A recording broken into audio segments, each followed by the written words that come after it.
Hi, I'm Matt Ketman with Time Magazine. I'm here today with Robert Kiyosaki. He is the best-selling author of Rich Dad, Poor Dad, which has been translated into more than 50 languages and is the #1 personal finance book in the history of the world. Thank you for joining us today, Robert. Thank you. This question comes to us from A.J. Gupta from Grays Lake, Illinois. If you did not have the Rich Dad in your life, what would you be doing today? It's hard to say if I didn't have my rich dad because as a young kid, starting at probably about the age of 5, 6, 7, 8, 9, I really wanted to be rich. So I think number one is desire, and then you naturally seek your role models and teachers. And in my lifetime, I've had multiple rich dads. My rich dad was my best friend's father starting at the age of 9. And then today, I still seek mentors and wise men and wise women because that's how you get wiser, is by hanging out with smart people. And this one comes to us from Lagos, Nigeria.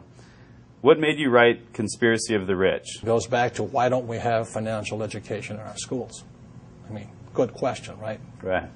And how come the tax laws are different for different people? There's 4 things that make the most 90% of the people poor. Number 1 is taxes. 2 is debt, the college loans, house loans, car payments, credit cards.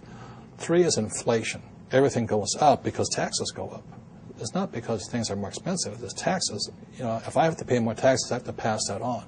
And the 4th thing that makes people poor is a retirement plan, that 401k or the IRA or their SIP.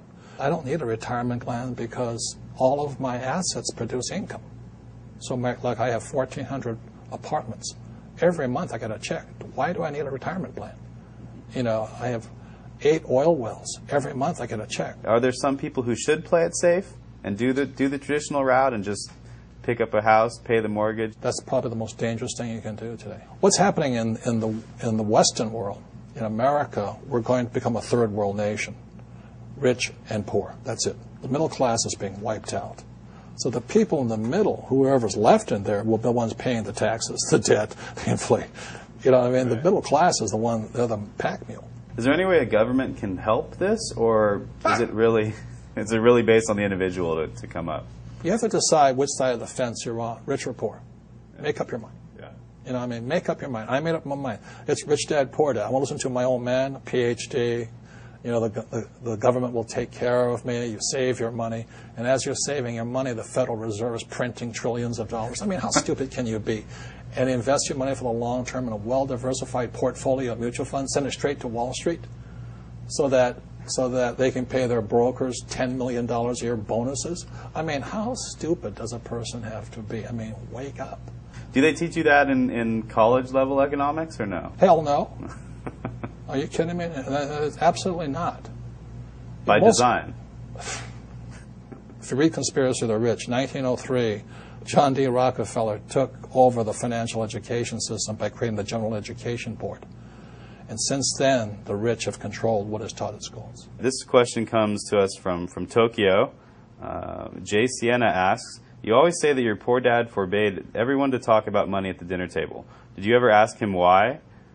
And at your dinner table now, are people allowed to talk about money? That's all I talk about is about money. Tell me something money does not affect. Does money affect education? Absolutely. If you have money, you can go to the best schools. Look at George Bush. Right. This one comes from Laredo, Texas, from Steven San Ramon.